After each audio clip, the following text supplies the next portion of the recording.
please join me in welcoming to the Distinctive Voices podium Dr. Francis Colon.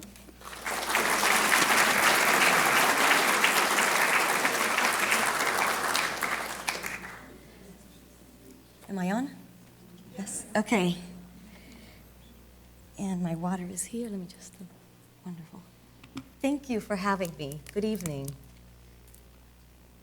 That was a very nice introduction. I am here in place of my boss, Dr. Bill Koglaser, who is the science advisor to the secretary. He'll be coming a little bit later this summer, I believe. But this time, in his place, he said, I think you should go this time, and I'll go the next time. We'll see how we do. I want to give you a little bit of story about myself to put the story in context. I'm originally from Puerto Rico, where I did my undergrad degree at the University of Puerto Rico. I went to Brandeis in 97, and I graduated in 04 with my neuroscience degree. As you can imagine, for a Latina from the Caribbean, the weather in Boston was less than friendly. I remember fondly the first night where there was a snowstorm, and I saw flashing lights outside, and I didn't understand why they were taking my car away. You can't park on the streets in a snow emergency, but there's no snow where I come from. So it was a challenge, and that was maybe one of the first of many during my graduate degree or my graduate career. But I always knew that I wanted to do something with my science background that wasn't necessarily academic. I was involved with a lot of community activities. I was involved in several boards. I was involved in political campaigns. And so my kind of activist policy side always shone through. And my PI one day put the advertisement for the open call for applications for the Science and Technology Policy Fellowships of the AAAS on my desk and wrote a little note that said, "This is so you." And so I agreed with her and I applied. And hence I ended up in DC working on policy issues. I matched in the diplomacy track of the fellowship. I matched with the State Department. And my first few years there, I did Muslim world outreach through science and math education, K through 12. And I can talk a little bit more about that later. From there, I moved on to the Western Hemisphere Affairs Bureau, which means Latin America, Caribbean, and Canada. That's our Western Hemisphere to the State Department. And I was their science and environment advisor for a while. And from there, I was recruited by Dr. Bill Koglaser, which many of you know very well, to be his deputy in the Science and Technology Advisor's Office, where I have been for the last year and a little bit. So I am going to talk today about science for diplomacy and diplomacy for science, which are almost the same thing, but not quite.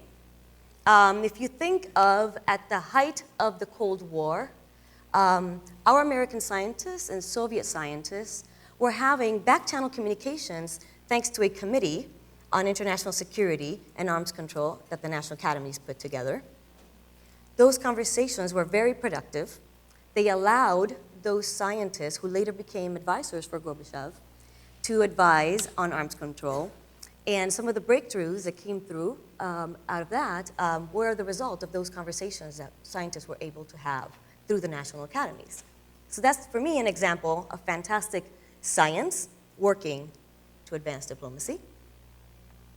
An example of diplomacy for science is if you think about the International Space Station, imagine the kind of conversations you have to have and the kind of negotiations you have to have such a diverse group of scientists up there, all alone, all clustered in one little tiny space, working together to advance science for humanity. That is very much diplomacy, working to advance science. Okay, so I'm going to sell you on the idea of science as an excellent, smart, soft, what we call soft diplomacy tool. And I hope by the end of the talk you buy what I'm selling. We'll see how we do. Who are we? So my office at the State Department, so we have the Secretary of State, which right now is John Kerry. He has several undersecretaries. I simplified the org chart, just pulled out what you need to know. Our undersecretary is the Undersecretary for Economic, Energy, and Environmental Affairs.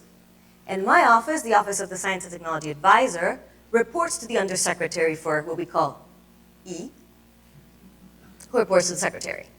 Okay? Our office has an advisory capacity to the Secretary of State on matters having to do with science, technology, and innovation. And we cover a gamut of issues I'll get more into detail about that. But our office was created in 2000 as a result of a National Academies report called The Pervasive Role of Science, Technology, and Health in Foreign Policy, Imperatives for the Department of State from the National Research Council.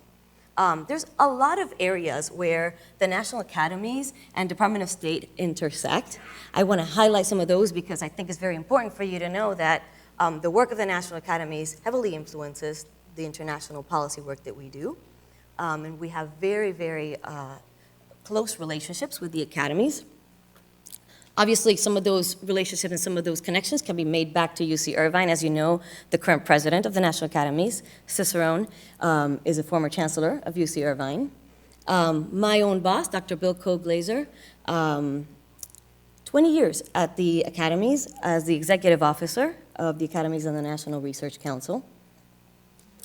And I mention this because the State Department isn't the only place where science diplomacy is done. Like I mentioned, through the academies and at the height of the Cold War, those conversations, that's non-government scientists doing the diplomacy work that we're trying to do at the State Department, which goes a lot further when non-government scientists actually do it. So the academies is an instrumental tool for our diplomatic work. Thinking back to Sherry Rowland, Nobel laureate and professor at UC Irvine, passed away last year. His work on CFCs. He's what we call one of our rock star diplomats. For many years, the work that he did, pushing for the banning of CFCs, it finally achieved at the Montreal Protocol in 1987, and the work that he did putting together the inter-academy panel of science academies to build scientific capacity through academies in the developing world. So when we talk about science policy, when I talk about science policy, I do it for many different audiences, and I don't mean to dumb this down at all, but sometimes people say, what exactly is it that you guys do? What is this policy business? So, and people have different ideas about what policy is and what it is how it gets handed down, or how do we implement policy? Who tells you what to do? Policy obviously is decisions that we make, and it comes in many different forms. So at the State Department, policy may come as a result of a trip. Secretary Kerry may travel to a country or a region, and in doing so, he signals the importance of that region. That alone is policy. His presence in a country, speaking about a diverse set of issues, that is policy. It signals to us where we need to hone in on. When he delivers a speech, this is his first speech at UVA, where he talked about many issues about science diplomacy. Many diplomacy issues, among them climate change, which to us was a signal that climate change, oceans affairs was a very important topic for him, and that was a science policy signal. That is policy. When a sentence in a speech indicates where we have to focus, that is policy. When money is spent on an initiative, such as the BRAIN Initiative, which was announced a month ago now, approximately, by the president, when an initiative and money gets allocated for something, that is policy. When we announce a new partnership, this is our Science and Technology Innovation Experts Partnership, which we signed last summer, partnering with 13 professional societies. So when members of a professional society, whether it's physics, microbiology, any technical or scientific professional society, an expert travels abroad, they're able to link up to our US embassies and do outreach, speeches, engagement for the benefit of the US through our embassies. That partnership is policy. What most people think is policy is a memo coming down from OSTP at the White House that tells us what the science and technology priorities for FY 2014 budget are. And the truth is that in most cases, that's not. It's very important, we get it, but most cases the way that policy is signaled, the way we understand policy, the way we read the tea leaves for policy is in many different shapes. So most of the time we don't get that. What we get is a sentence and a speech, and you have to figure it out. Okay? So science diplomacy, where does it lie? It's kind of at the intersection of science policy and foreign policy. That's where we sit. Our office focuses on how to integrate science into every dialogue at the State Department, whether it's the US and China sitting down to talk at a very high level about economic and security issues. We make sure that science, technology, and innovation is integrated into that conversation. whether it's increasing science literacy at the State Department so that we can help our policymakers make good decisions based on sound science. That is something that our office does, and that to us is science diplomacy as well. And I'll talk about all of these. So we use science for many different things, and the way we do science diplomacy is we do science for democracy, okay? I'm gonna give examples of all of these, and some of the examples I'm gonna give you, you're gonna see that cross-cut into many of the other areas as well. But science for democracy, I'll give you some examples. Science for development, think about the science and the technology that could be incubated and implemented to solve a developmental challenge such as food security, okay? Security, think about the research that goes on at DARPA, our Defense Agency, Defense Advanced Research Projects Agency, where they study, among other things, technology that can help our armed forces and our defense capabilities in the country. One study that I know they're looking to do right now, they're collaborating with us on, is on how to determine what the likely results of elections across the world are going to be, even at local levels, to try to determine where unrest may turn up so that we may be better prepared. In many cases, we're called upon, our armed forces or our defense is called upon to help, whether it's a natural disaster or civil unrest, and if we have, and we kind of are reactive, if we were able, through science, to model some of these results and see what is likely to happen, we'd be kind of more proactive in the way we address this and maybe use less of our resources in that way. For innovation and economic growth, I cannot tell you how many times our conversations with countries around the world revolve around how they incentivize innovation in their societies. How has the US achieved this innovation ecosystem that it does so well? And obviously we've implemented many, again, of the recommendations of National Academy studies such as Rising Above the Gathering Storm. We share these with countries around the world, and we gently nudge them as best as we can because the innovation ecosystem is very, very complicated. Not only does it encompass your investments in education, K through 12, through grad school, but your investments in research, but you also have to think about regulatory frameworks. If there isn't a system for bankruptcy or IPR policies that incentivizes risk-taking, your innovation ecosystem isn't likely to go very far. And so we share the lessons learned of our country with other countries. We really believe that sharing those lessons helps other countries and that the rising tide lifts all boats. And so we're all better off for it. And finally, human rights. Think about advancing the cause of women in science all across the world, and we really take that very seriously. So I told you I was going to make the link to democracy, and I like to do it in this slide because it's just a better illustration. We think of the scientific method as the perfect parallel to democracy. If you think of a scientific method where you have peer review, your research is reviewed by your peers, it's open.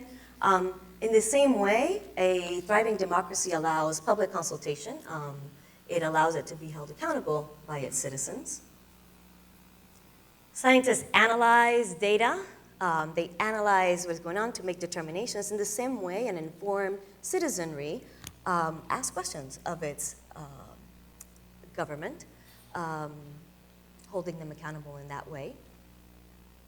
Open access and sharing, obviously, and you know that an announcement was made, was it today, about the open access data by the White House, an executive order to openly share government data to incentivize a lot more entrepreneurship.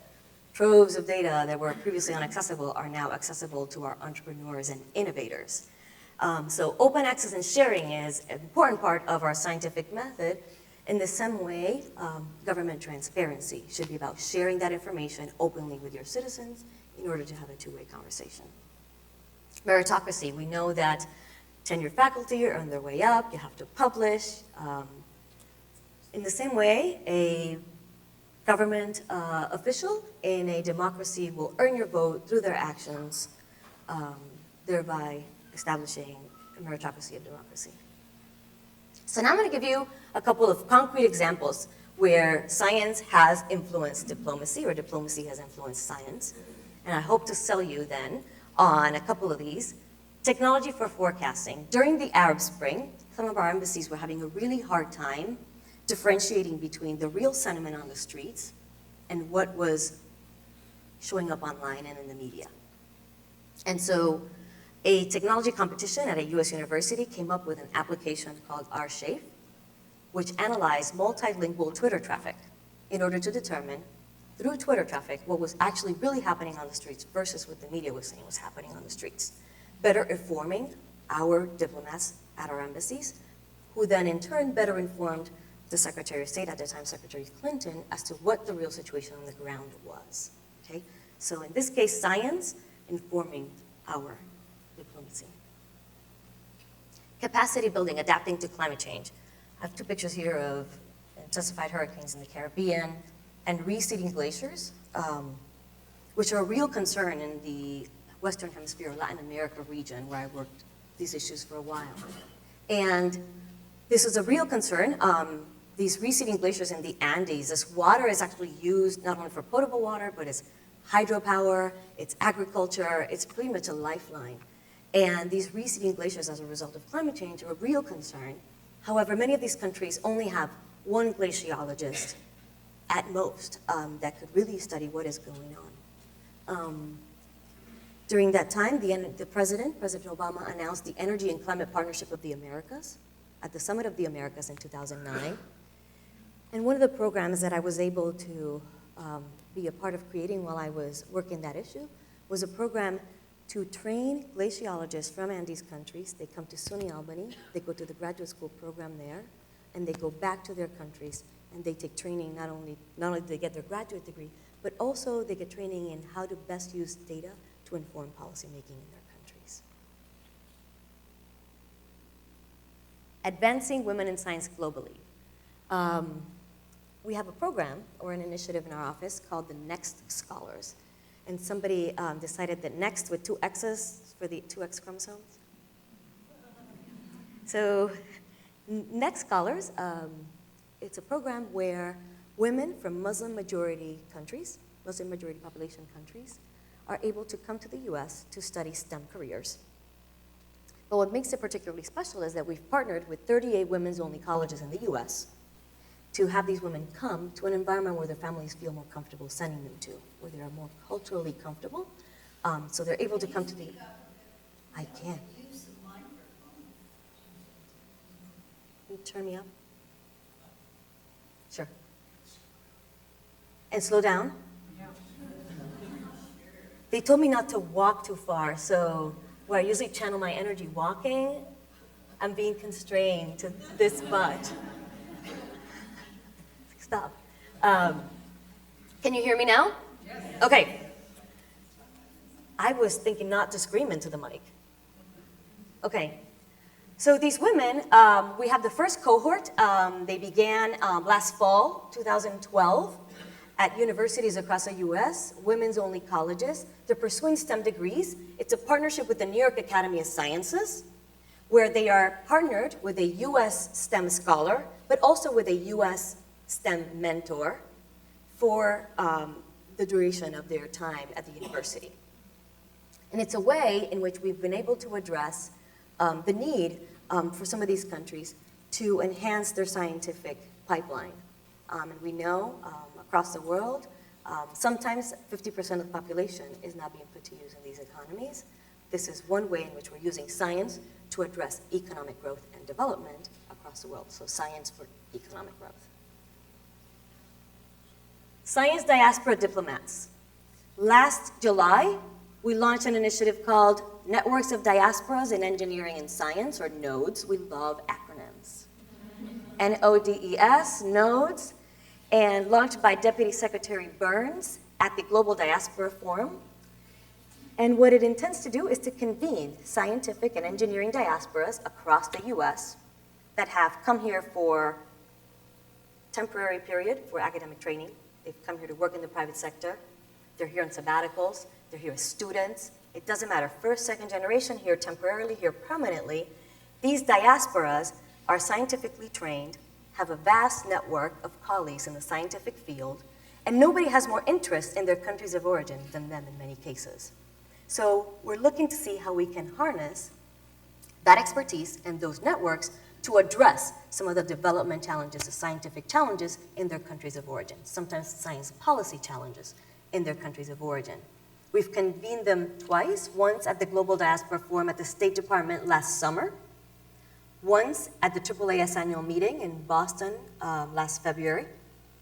And we're going to be meeting them again Monday and Tuesday at the State Department again for the third Global Diaspora Forum.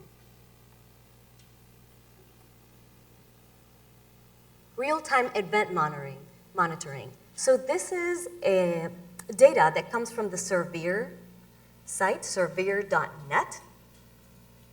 That's the name right here. This is open access data from NASA satellites that's available pretty much for free for countries. It covers all the area of the Caribbean, Central America, and pretty much the top half of South America. Provides Earth observation data, geographical data. It is the only data that was available during the Haiti earthquake.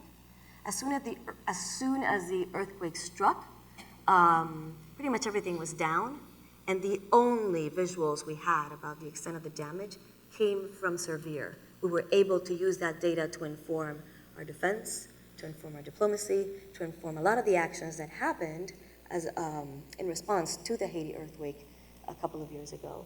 So here again, science informing our policy and our decision making. How many of you have heard of the Science Envoys program? No? President Obama announced this in 2009. The Science Envoys program takes preeminent scientists from the US. We do cohorts of 3. We are now in our 3rd cohort.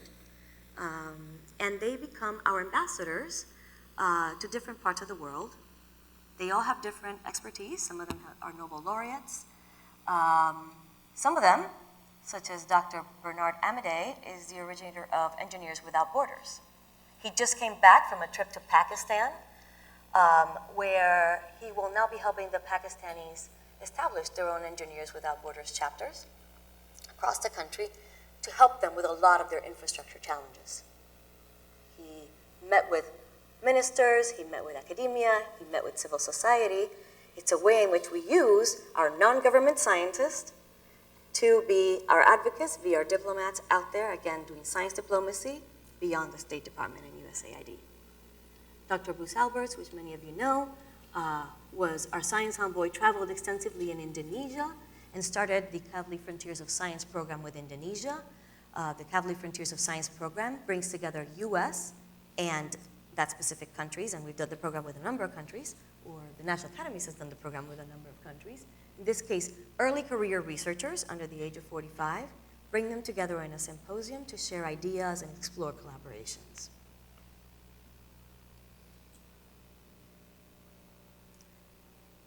I spoke briefly about this at the beginning, and it's that our office also has the role of increasing science literacy at the State Department and USAID. So I want to tell you how we do that. We have a number of fellows that we're the stewards for at the State Department, which brings academics or tenured faculty to spend time with us and help the science policy advising at all different levels and through many different offices and bureaus at the State Department and at USAID. The Jefferson Science Fellows is a program for tenured faculty.